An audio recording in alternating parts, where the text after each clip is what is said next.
और इस बीच यूपी से बड़ी खबर आ रही है। बीजेपी विधायक को 25 साल की सजा सुनाई गई है। रेप के मामले में विधायक राम दुलार को 25 साल की सजा सुनाई गई है।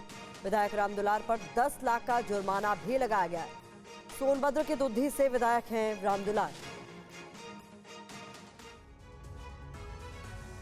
सोनभद्र के दुद्धी से बीजेपी विधायक रामदुलार गोंड को नाबालिग से दुष्कर्म के मामले में एमपी एमएलए कोर्ट ने 25 साल की सजा सुनाई है। कोर्ट ने बीजेपी विधायक पर 10 लाख का जुर्माना भी लगाया है। 12 दिसंबर को कोर्ट ने विधायक को दोषी करार देते हुए जेल भेज दिया था। 9 साल पुराने मामले में पीड़िता को इंसाफ मिला है। बता दें कि 2014 में प्रधानपति रहते रामदुलार गोंड पर नाबालिग से दुष्कर्म का आरोप लगा था। इसके बाद नवंबर 2014 में म्योरपुर थाने में मुकदमा दर्ज हुआ था और 9 सालों की लंबी सुनवाई के बाद आज ये फैसला आया है। 25 वर्ष के कठोर कारावास जो सश्रम कारावास है, रामदुलार गोंड जो नाबालिग बच्ची के साथ बलात्कार के दोषी पाए गए थे, उसे आज एमपी एमएलए के विशेष न्यायाधीश महोदय के द्वारा 25 वर्ष का कठिन कारावास यानी सश्रम कारावास की सजा सुनाई है और 10 लाख रुपए अर्थदंड लगाया गया है।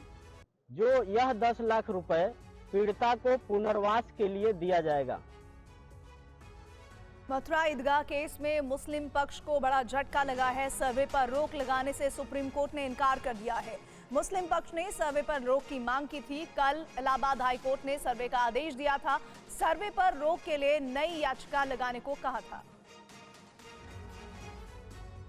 मथुरा में श्री कृष्ण जन्म स्थान शाही ईदगाह के कमिश्नर सर्वे पर रोक लगाने से सुप्रीम कोर्ट ने इनकार कर दिया।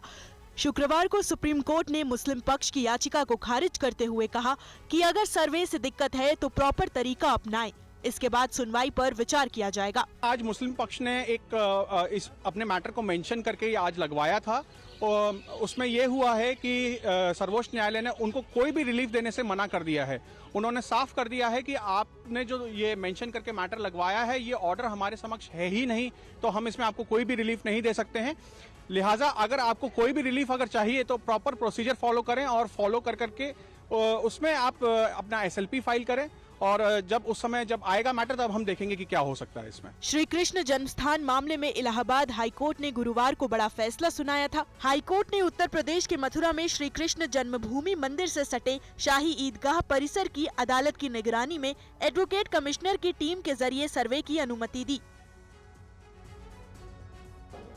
और मथुरा ईदगाह केस में विष्णु शंकर जैन ने बयान दिया है। उन्होंने कहा कि आदेश पढ़े बिना स्टे की मांग की गई।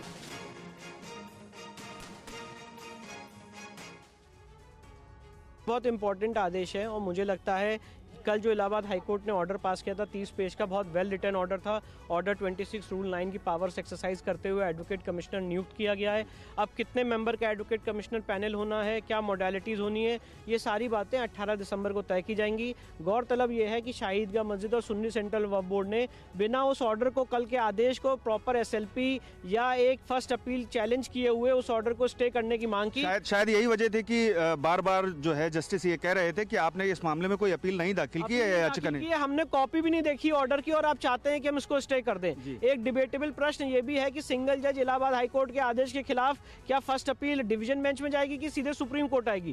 तो इन सारे पहलुओं पे बिना गौर किए हुए सीधे सुप्रीम कोर्ट में कल मैटर मेंशन कर देना बिना हमें इन्फॉर्म किए हुए और आज मैटर लिस्ट कराना और ये बोलना कि प्रोसीडिंग पे स्टे कर दिया जाए, मुझे लगता था कि ऐसा आर्गुमेंट एक वायबल आर्गुमेंट नहीं था और इसलिए आज माननीय सुप्रीम कोर्ट ने उसमें इंटरफेयर करने से मना कर दिया।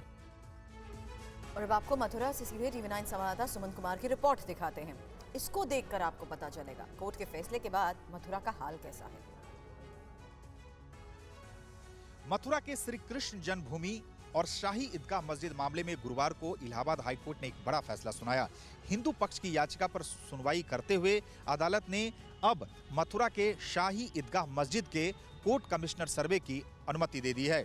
हालांकि ये सर्वे आगे कैसे होगा इसके बारे में हाईकोर्ट 18 दिसंबर को और डिटेल में आदेश जारी करेगा, लेकिन उसके बाद मुस्लिम पक्षों ने इस फैसले के खिलाफ सुप्रीम कोर्ट का दरवाजा खटखटाया था, जहां फिलहाल सुप्रीम कोर्ट ने भी इलाहाबाद हाईकोर्ट के सर्वे के इस फैसले पर रोक लगाने से इनकार कर दिया है। इस वक्त मैं मथुरा में मौजूद हूं और सामने तस्वीरें आपको दिखाना चाहूंगा। ये जो तस्वीरें आप देख रहे हैं यही वो शाही ईदगाह मस्जिद है जिसको लेकर ये पूरा विवाद है और हिंदू पक्ष का लगातार ये दावा है कि सामने शाही ईदगाह मस्जिद के जो 3 गुंबद देख देख रहे हैं, इसी गुंबद के ठीक नीचे भगवान श्री कृष्ण का जन्म स्थान है। ये दावा हिंदू पक्ष की ओर से किया जा रहा है और उनका ये कहना है कि अगर सर्वे होता है तो आज भी इस मस्जिद के नीचे वो तथ्य, वो साक्ष्य, वो प्रमाण मौजूद हैं जिससे ये साबित होगा कि वो भगवान श्री कृष्ण की जन्मस्थली इसी मस्जिद के ठीक नीचे है। श्री कृष्ण जन्मभूमि केस में सर्वे के आदेश पर साध्वी ऋतंबरा ने TV9 भारतवर्ष से खास बातचीत की है। अब आपको ये एक्सक्लूसिव बातचीत भी सुनवाते हैं। अब पत्थर और दीवारें स्वयं अपनी गवाही देंगे। देखिए, ये इतने लंबे समय तक हिंदू समाज के धैर्य की बात सोच लीजिए आप, कि अपने आराध्यों के जन्मभूमियों पे भी पराभवी युग के प्रतीकों को झेला। कितना सुंदर होता कि सारे भारतवंशी, चाहे वो किसी भी संप्रदाय, मत, पंथ और संप्रदायों को मानते हों, लेकिन जो भारत की भूमि के सत्य हैं और भारत की भूमि की प्राण सत्ता है, श्री राम हो, काशी विश्वनाथ के बाबा हों या फिर कृष्ण जन्मभूमि हो, उसके प्रति सबको सदैव होना चाहिए था। सबको उसके प्रति निष्पक्ष होना चाहिए था, लेकिन ये हो नहीं पाया। तो फिर अदालतों के द्वार खटखटाए गए और अदालत ने इस वेदना को अनुभव किया और सर्वेक्षण का जो है निर्णय सुनाया। इस निर्णय से सारे सनातन जगत में बहुत आनंद है।